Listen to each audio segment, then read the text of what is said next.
મહાવિદ્યાલયની સ્થાપના, અહીંયા પાઠશાળાની સ્થાપના કરવાની છે, એના નવો બિલ્ડિંગ બનાવવાનું છે ને એના માટેનું જે રોડ અને ગેટનું ભૂમિપૂજન કરવામાં આવ્યું છે અને એમાં ઉપસ્થિત અમારા મિત્ર અને ગુજરાત રાજ્યના શિક્ષણ મંત્રી ઉદયભાઈ ડિંડોર, આ વિસ્તારના સાંસદ શ્રી જસુભાઈ રાઠવા, આપણા જ કહેવાય એવા સ્વામી શૈલેષાનંદજી અને બધા માટે મંજૂર થયા છે.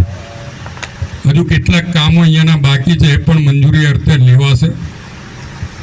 આ ગામને યાત્રાધામમાં કેવી રીતે લેવડાવવું એના માટેનું પણ આયોજન લઈ રહ્યું છે.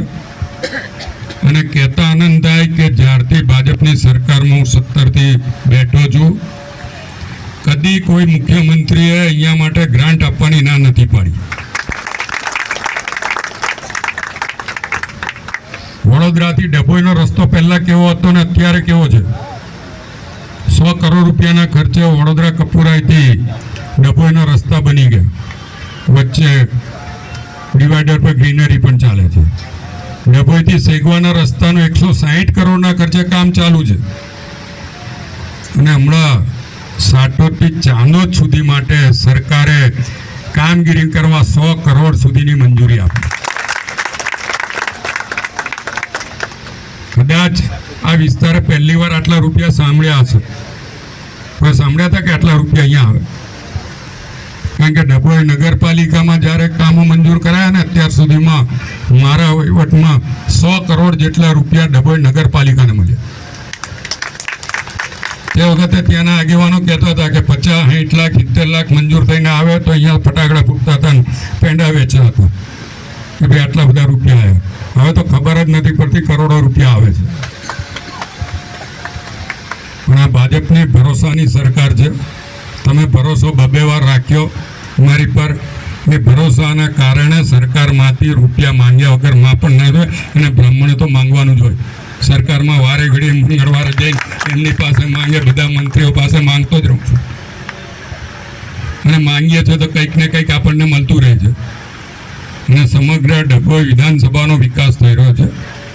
આજે અહીંયા સંસ્કૃત પાઠશાળાનું નિર્માણ થવા જઈ રહ્યું છે. અમેરિકાથી અહીંયા આગળ ડોનેશન આપવામાં આવ્યું છે. અને ડોનેશન આપનાર તૈયાર હોય, પણ અહીંયા નાના નાના કામોના વાંકે ડોનેશન ના આવે તો એ ના ચાલે. હવે આ રોડનું કામ પણ મંજૂર ચાલુ થશે. દરવાજો ગેટ પણ સરસ બનાવવાનો છે.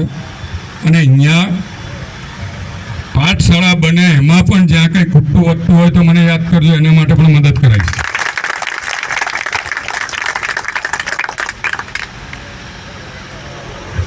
હું મકાન નથી કરતો, પણ મહાવિદ્યાલયમાં થોડું ઘણું નેતાગીરી કરવાય ગયો હતો.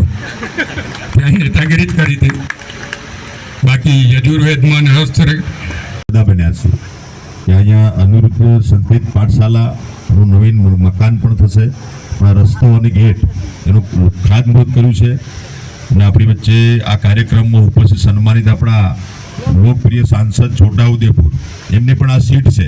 અને સંસ્કૃત પાઠશાલાના આપણા આચાર્ય સંજયજી અને બધા જ તમારા બધાનું સ્વાગત કરું છું, આવકારું છું. હવે આપણે ગ્રાન્ટ આપીને અને નિભાવ ખર્ચ આપીને આપણી સંસ્કૃત માટે આપણી સંસ્કૃત પાઠશાળાઓને નિભાવ ખર્ચ આપીને સરકાર એની મદદ કરવા જઈ રહી છે. અને એવા સમયે અહીંયા જે ચાણોદ જે છે હિન્દુ સમાજનું આસ્થા કેન્દ્ર છે. લોકો અહીંયા પોતાના પૂર્વજોને અહીંયા જે અસ્થિવિસર્જન માટે અહીંયા આવે છે, તર્પણ કરવા માટે આવે છે. એ આ ભૂમિ છે, આ તપોભૂમિ છે. એ ધરતી પર આ પાઠશાળા જ્યારે નિર્માણ પામવાની છે ત્યારે મારી ઢેર સારી શુભકામનાઓ છે અને એમાં બધા સહયોગી બને એવી શુભેચ્છા.